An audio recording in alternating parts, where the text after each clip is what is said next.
Hello and welcome here to Broad Street Hockey. I am Ryan Gilbert. Joining me today is Thomas Williams, also from BroadStreetHockey.com.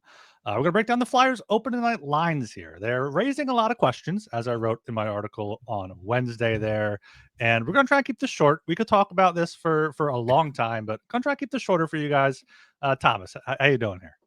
I'm doing well. I'm feeling a little bit sick to my stomach looking at these forward lines, but other than that, I'm living life because it's Flyers games day.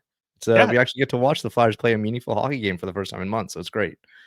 Yeah, Flyers game day should be extremely exciting, but then you got Cam York out, and then Rick Tocchet does this with the lines. We have the tweet from Charlie O'Connor on Thursday's morning skate here up on the screen. I'll just read through it. Dvorak, Couturier, Michkov, Tippett, Zegras, Konechny, Forster, Cates, Brink, Delorier, Obels, Hathaway. They mixed up the D pairs a bit, but looks like Zamula and Juleson are in. And that means Nick Seeler is with Travis Sanheim and Adam Yinning with Jimmy Drysdale on the second pair. But let's just start with the forward group here. Nick Delorier getting the veteran nod, whatever. I don't like it. It makes sense. Luchenko and Grabenkin will get in there. But outside of that, it's just still like, what are these lines?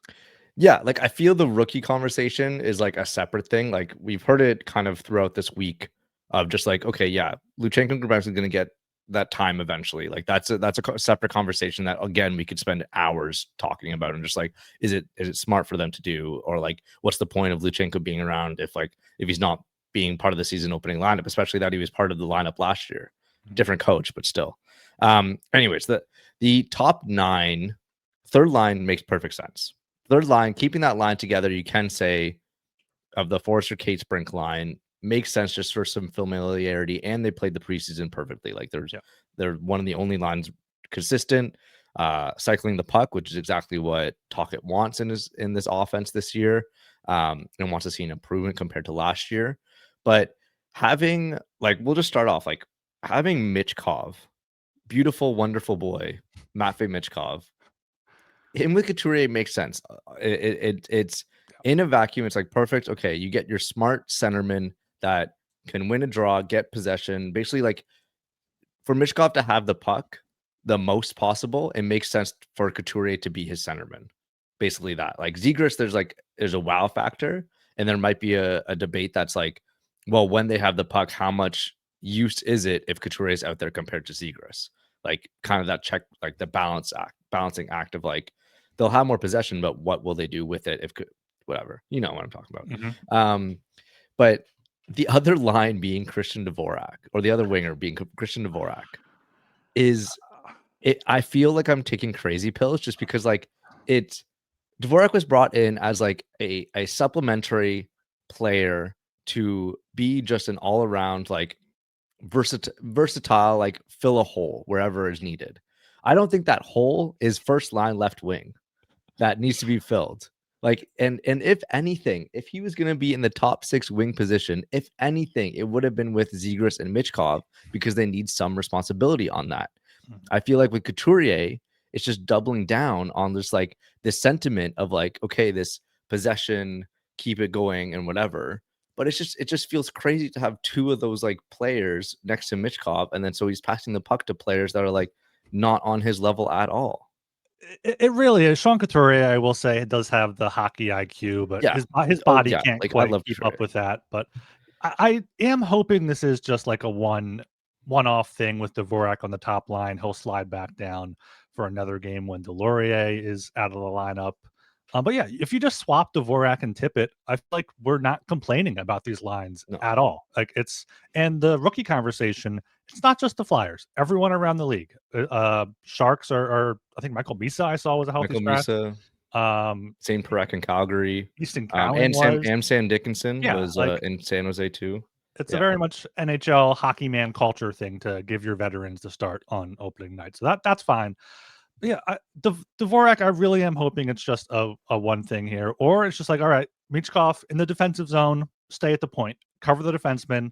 It's 4-on-4 otherwise. And maybe this is like this because Cam York's hurt, so they want to have a second defensive forward with Couturier and Michkov, the line they're playing the most. But Yeah. it, like I just said, swap Dvorak and Tippett, and I almost like those lines. Yeah, because like it makes sense that sure, like team defense, like defense should always be a team effort. There should never be a forward out there that's purely like never thinking about defense in my mind. Um, so when we say that, it shouldn't be specifically the line shouldn't be like specifically geared towards that. It feels just like a overkill of like this one thought process where the game of hockey is so fluid that it's like just put some skilled guys together with like some responsibility out there and then it could work. Like you say with Tippett switching, like last year we saw Tippett, Couturier, and Michkov all together. I don't have the underlines in front of me, but they're all I'm pretty sure they're all over 50%. I think they're outscoring opponents. They were regularly it's gonna take a second to to load this up. Oh, Scrambling on I was evolvinghockey.com. loading this up on a Money Puck while you were talking. Okay, okay. Yeah, So yeah, so but to they were controlling play enough to keep possession and like and generate a good amount of offense. And they could balance out the fact that Tippett is such like a rush based like shooter and kind of wild guy that he gives away possession a lot because he's shooting around the net and not hitting the net and then giving the puck yeah, away by making those shots. But then you get Couturier and Michkov who are like battling hard and trying to like die trying to get the puck back. mhm, So it makes sense. And then you get Dvorak, Zegras connecting, which is I think I'm pretty sure a line a lot of people thought ahead, like even before the preseason, be like, okay, Dvorak Zegras makes sense. The conversation that's been in on like everyone's mind for like I said, like months of just like having a responsible possible face-off man next to Zegras as he figures that out, and then Konechny and Zegras can work magic together. I think, mhm. and it feels just like a opportunity missed of a potential balance where I don't know what to expect at all from Tippett, Zegras, and Konechny working together. Like it could work. There's a possibility that there's some offensively charged players there for sure. But man, like I'm not seeing a whole lot of like we're talking about keeping Zegras and Michkov together to like because it's so fun and offensive, and then you have Tippett, Zegras, and Konechny, and they're arguably worse defensively than those two. Yeah, That trio. That Tippett Zegras line is going to be good in the offensive zone, good off the rush, good in transition. But if they get stuck in the defensive zone, if they ice the puck and we get Sam Bennett, Sam Reinhart, Carter Verhaeghe coming out against them, like that's bad news, especially if Mhm. it's a bad defensive pairing out there on the ice. But maybe Tocchet's going to be able to try to manage that with two defensive lines, the third line, and Dvorak and Couturier. And maybe this is they're focusing on this is good for Owen Tippett. You put him with an offensive center in Zegras, put him with a good two-way winger in Konechny. And I think Tocchet's trying to get more out of Tippett defensively this year as well. He was on the penalty kill a little bit. Mhm. Maybe he can improve his two-way game like we saw Konechny do, when he was in his mid-20s. But yeah, I would much like to see that happen, throughout the season. Put him, yeah, put him with Couturier and Michkov. We saw that last year. Their expected goals for percentage was 51.3, 52% shot attempt share, and outscored the opposition 10-8 in their Yeah. 133 minutes. So one of the better lines on the team last year, and that was when Sean Couturier was down in the dumps because he had John Tortorella as his coach. So um, yeah, it's just the Christian Dvorak factor. It's like imagine Christian Dvorak. Imagine that was like Ryan Paling, and you had Ryan Paling with Couturier and Michkov. Like we would be Yeah. ripping them for having that as top line. Yeah, and especially that it's like it makes no like I'm even trying to wrap my head around it because especially for a season opener where it's like this is like everyone's watching. Maybe not everyone's watching to the Phillies, but like they're And the And Eagles. the Yeah, Eagles. no one's watching. Just No just one's the, just watching. the sickos Maybe again. that's why. Maybe talk. It's like no one's watching this. I'm gonna see what I have in Dvorak.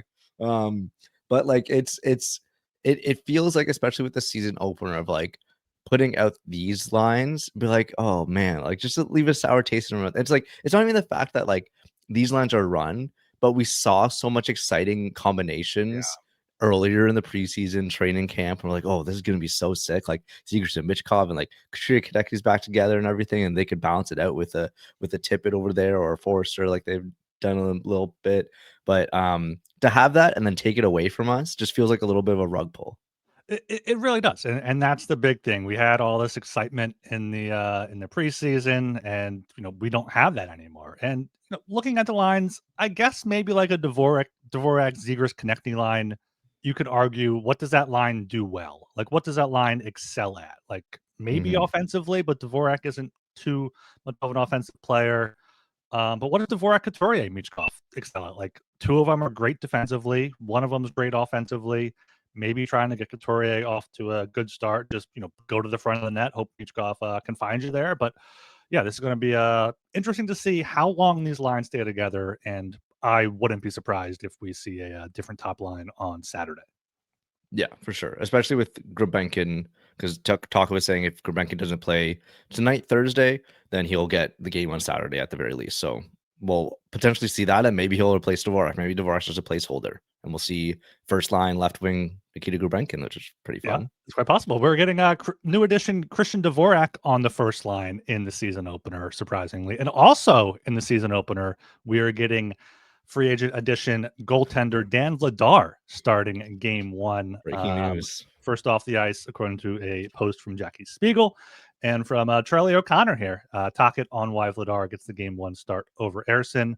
Well, Sam could have played. It's just that you have to pick a goalie. So we decided to go Vladar, and then we'll go from there. What is that saying? Yikes. It's saying yikes is what it's saying. So I am a fan. I've been an Ersson fan. He's had a chance. Maybe it's good to get Ersson not a start behind this horrible defense. And fans are like, oh, it's Vladar. We don't know who he is yet, even though he has a career save percentage, I think under 900. Like, oh, he's big though. He's 6'5". Maybe he can. I like Vladar. I like it. I'm very surprised that he gets the start here in the season opener. But like Tocchet said, Sam could have played, but he didn't earn it. Again, it's just a similar thing of the lines. It'd be like we saw Ersson get the treatment of a starter throughout the preseason. It's like no, like game one, like switch. Like I don't know if this is something to expect. Like it feels very Tortorella-esque, honestly, of just like playing around and like it's. I don't know if it's like it makes any. It's I don't know what to expect. I don't know what to like. I feel like my head is just like in a blender right now of just like. Because we fully expected Ersson to start. It made total sense. Like, even if it wasn't like deserved, it'd be like, well, that's just like throwing him to the wolves if it's not there. It's pointing at him and be like, he's not good enough right now. It's like creating something out of nothing. And then now we're doing that. It again feels so Tortorella-esque. It's wild. It does feel like it's going against what this organization is trying to do. Like Ersson's been here. He's been in the battles with this whole team. Like, and he's been there. Like these guys like him. They know him, or maybe they don't like him. We don't know. But like they should. If they didn't like him, they probably would have traded him away. But yeah, Vladar here getting the start. Tocchet saying, well, thought they both had good camps. I think Vladdy did a nice job. That's why we decided to go with him. Vladdy had a great night last night at Yankee Stadium. Hope maybe they're thinking Vladdy can keep it going there you go. down in Florida. Every Vlad is good this week. Yeah. God. But yeah, I think that's gonna about do it for us here. We're gonna have to see how this plays out on Thursday night against the Panthers in the season opener. Panthers won on Tuesday night, 3-2 over the Blackhawks. Spencer Knight played very well, so we'll see if Dan Vladar can live up to those expectations there. Make sure you keep it here on Broad Street Hockey YouTube channel. Subscribe, like, comment on all the videos there. We're going to be doing stuff like this throughout the season. And yeah, subscribe also on Apple and Spotify. We'll get the podcasts up and some audio stuff up there. Links in the description. Yes. Everything. Links down there. Ring the bell. All that good stuff. All right, Thomas, anything? Any final thoughts? No. Broadstreethockey.com, if I could say our own website. Broad Street Hockey forever.